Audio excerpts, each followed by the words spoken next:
Good evening and namaskar.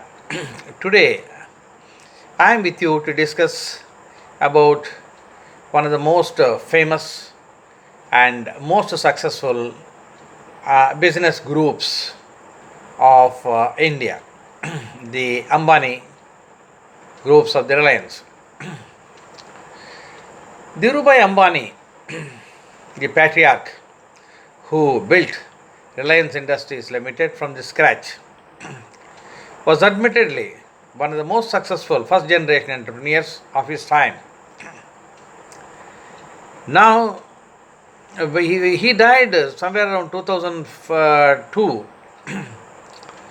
and when he died, his two children, Mukesh Ambani and Anil Ambani, took over the empire. Even at that time, it was quite a big empire, some 90,000 crores rupees plus, quite a big one. Now, the two sons ran the empire together, Mukesh as the chairman and Anil as the vice chairman for some time. Thereafter, they got married. With marriage, the problem started between them. And in 2005 or so, their mother, Kokilaben, with the help of Mr. Kamath, the ICICI chairman, divided the whole empire between the two sons in almost equal proportions. In the deal that was brokered by Kamath between the two brothers, Reliance Industries Limited, the petrochemical giant, stayed with Mukesh Ambani, and Reliance in infrastructure, the industrial infrastructure also stayed with Ambani, Mukesh Ambani. The rest of it, Reliance Capital, Reliance Infrastructure, Reliance Energy, Reliance Electrical Systems, everything, all other things, finance and energy wings went to Anil Ambani. Also, the telecom company, which was energetically promoted earlier by Mukesh Ambani, that also went to Anil Ambani. Thereafter, the individual journey started. Reliance Industries Limited of Mukesh Ambani saw backward integrations, forward integrations, etc., and became a big conglomerate, a huge world-class structure. Currently, it is perhaps the largest refinery in the world. Now it has got refining, petrochemicals, polymers, and so many other things. Mukesh Ambani is now 61 years old,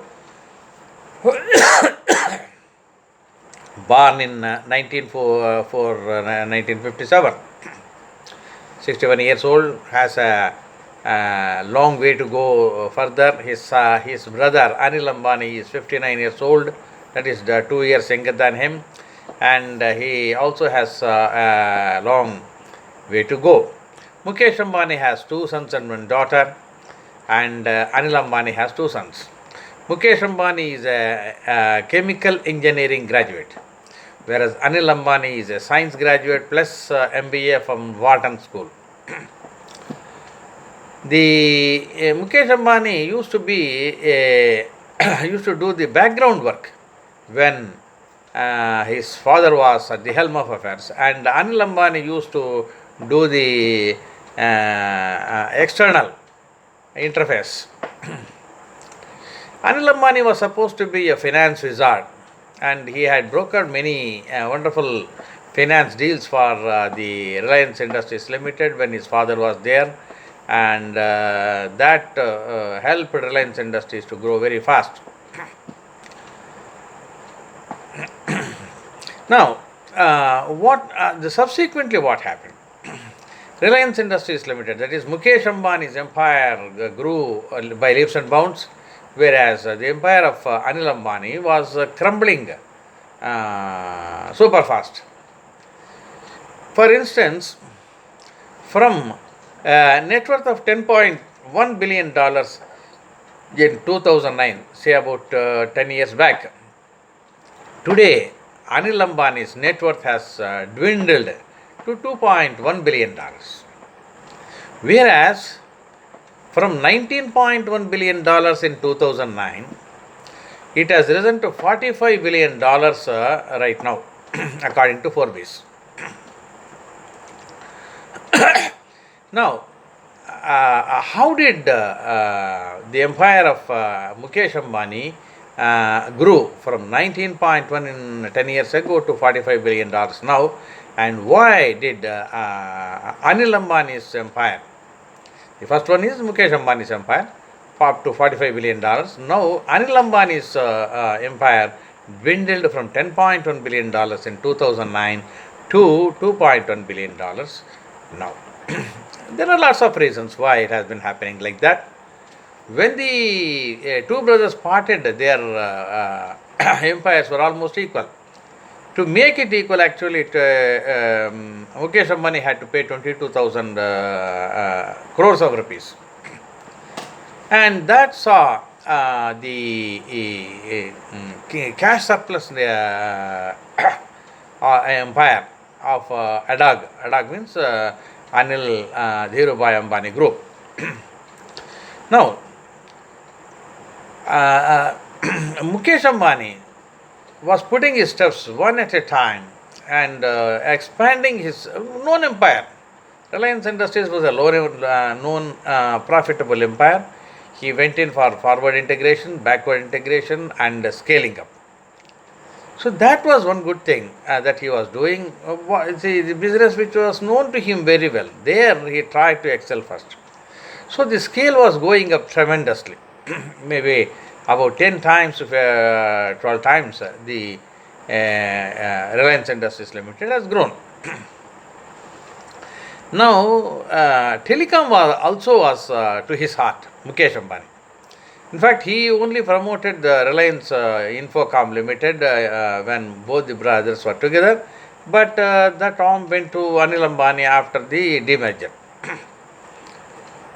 Now, there were two clauses in the agreement between the two brothers. One is that for the next 10 years, they should not compete with each other in the same business. The second condition, important conditions are that if one of the brothers wants to sell a company or a major chunk of shares, the first opportunity should be given to the other brother. So, both the brothers waited up to 2009, till then they could not do anything. Subsequently, Mukesh Ambani, by that time, the Reliance Communications Limited, which was earlier floated by Mukesh Ambani and was taken over by Anil Ambani, has been growing. There was a different technology earlier, and that was putting a lot of difficulties in the growth of Reliance Communications of Anil Ambani. And with great difficulty, he shifted from that technology to GSM, which is the popular technology prevalent in India. Now, after shifting to GSM technology, Reliance Communications was going up by leaps and bounds, but by that time, Sunil Mittal of Airtel has taken a big lead between him and the other telecom players. Okay, like Idea Cellular, Vodafone, BSNL, and so on. Airtel was number one, others were distant number 2, 3, 4, etc. Reliance Company Communication also was something like number 3, something like that. But it was growing. But the competition in India has been very hot right from the beginning. Unlike other countries where the competitors are just 2 or 3, India had several of them. Anybody who came to India was allowed to compete. I think that was not a sound policy, but it happened like that. Now, in the race, the charges, the tariffs have come down sharply. Now, anyway, Reliance Communications was also trying. When? Until Reliance Jio was started by his brother Mukesh Ambani. Mukesh Ambani always had a telecom ambition, and after the 10-year period is over, he purchased a license, broadband license. He always viewed data as the biggest revenue earner. Therefore, he purchased a broadband license from another company for 22 circles and then started building his network. And after a lot of preparation and after spending a lot of money, he finally inaugurated Reliance Jio in 2006 or so. And from day one, Jio started galloping at a super fast speed and went beyond the number one Airtel also within a very short time. He offered very competitive tariffs. So Reliance Jio became number one in India. And it is going further with so many plans. Mukesh Ambani also started another venture, Reliance Retail, with several thousands of Reliance retail shops all over India. But to my mind, the format is not very great as far as the profits are concerned. We have Big Bazaar, D-Mart, etc. with better formats than Reliance Retail. That's what I feel. Mukesh Ambani also had purchased some shale gas assets in USA, but they never paid off. So it was a loss-making venture. A huge amount was sunk into those shale gas assets, and ultimately it was sold for paltry sum, and Mukesh Ambani got out of that. So mistakes were made by Mukesh Ambani also. Like Reliance Retail, again the format is probably not the best in India, but now he wants to have a bridge between Reliance Retail and Reliance Infocom, Reliance Jio, and start an e-commerce platform to compete with the likes of Amazon. So that's his future venture. Let us see how far it succeeds. Always he tries to build a world-class company. Therefore, when the e-commerce platform comes, it may also be world-class. Then probably the fortunes of Reliance Retail and Reliance Jio also may scale up much better than at present. So he is very successful. His two sons are also into business now. He has built a wonderful house called Antilla. He has celebrated his daughter's marriage in a grand scale in the recent past. So he is going on wonderfully. He is in the first 10 of the Forbes list of richest men in the world. So that's as far as Mukesh is concerned. Now when you come to Anil Ambani, he has been in troubled waters right from day one. Of course, he had some successes in Reliance Retail, etc. And he started many companies in the entertainment business, broadcasting business, entertainment business, etc.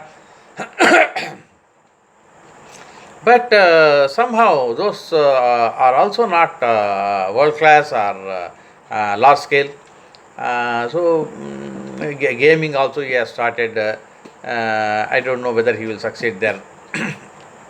Now, his major failures were Reliance Communications, where he was a majority shareholder and where his net worth was the highest, which gave him the net worth the highest. It failed miserably against initially Sunil Mittal. Of course, still then it was making profits. It was number 3 or so. But when Jio came, all these people fell by the wayside. Now, Anil Ambani actually said that and now onwards, Jio might become the monopoly in the telecom space. Maybe. Now, Reliance Communications of Anil Ambani is folding up. He is selling out all the assets and repaying all the loans. Still, a lot of loans are there. Whether he can repay all those loans, we do not know. We'll have to wait and see. Now he has gone into electricity generation also. There also electricity generation anyway takes a long time. Gestation periods are long and high capital cost is there, and profits are always dismal in electricity generation world over. Why Anil Ambani went into them? But of course, they will pay for a long time if the agreements with the user side are struck well. But in India, that cannot be. See, government is the main user and government dictates terms. So, that sort of a venture is non-paying right from day one, or it will be paltrism. Then Reliance Infrastructure, building roads, etc. There, of course, it is to some extent good, but the scales are not great there. So, like that. Now, he has started Reliance Defense, Reliance Naval System. They are also huge capital guzzlers. Now, Reliance Defense System was in the news recently with the Dassault having an agreement with MOU rather with Reliance Defense of Anil Ambani, and Rahul Gandhi harping on it as something against the nation or something like that. But Anil Ambani has other joint ventures also with Israeli defense companies, etc. And there is really nothing much, but Rahul Gandhi is making a lot of rumors about that.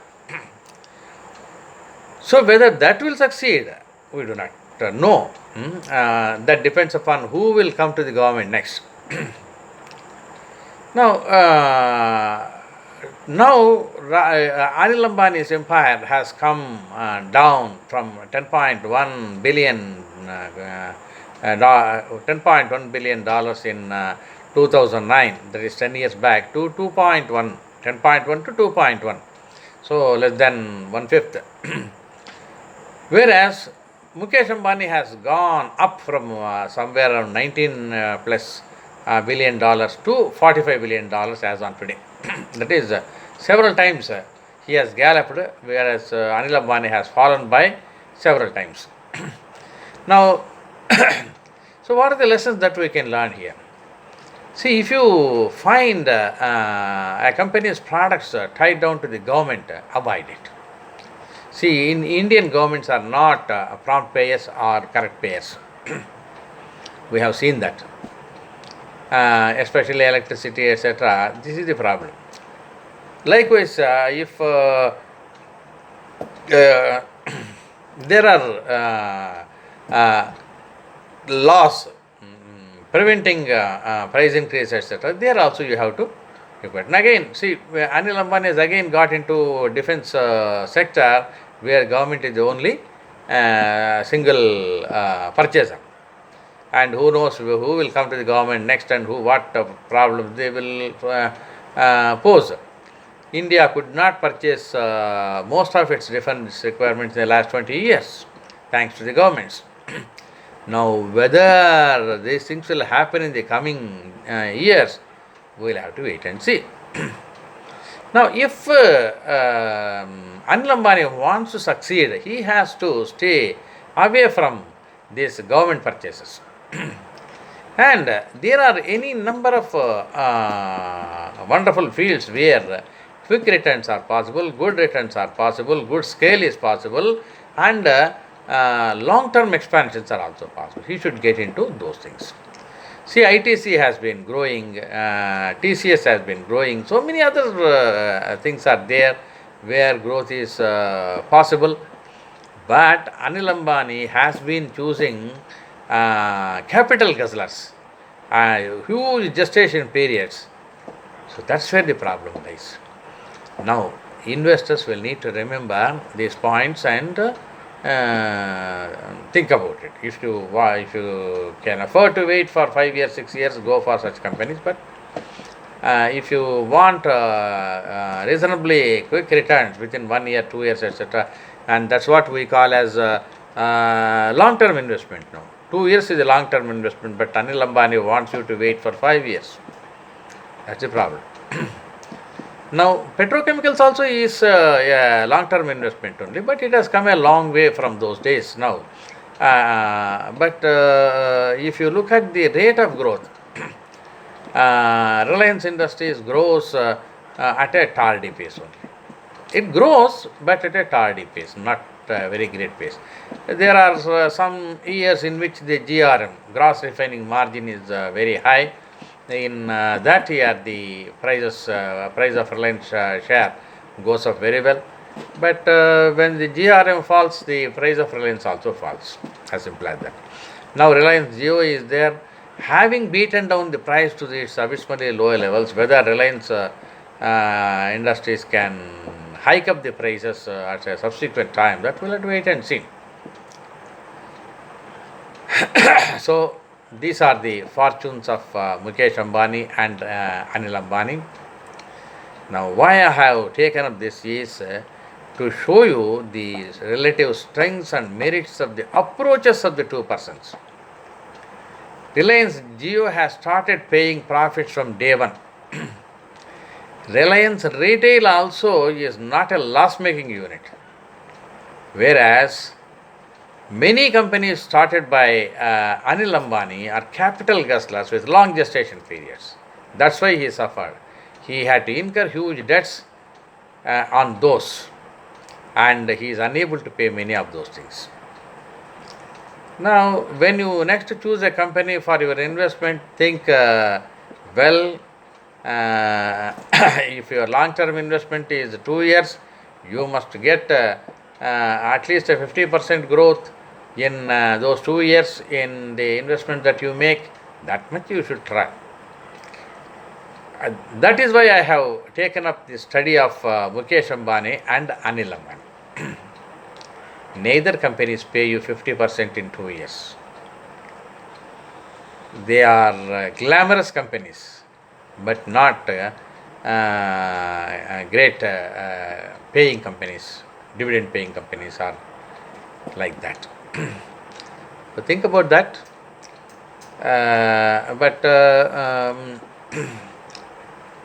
Your portfolio also may require some glamour sometimes. Think about that also. We will meet again with another good company or good topic for your investment very shortly. Thank you.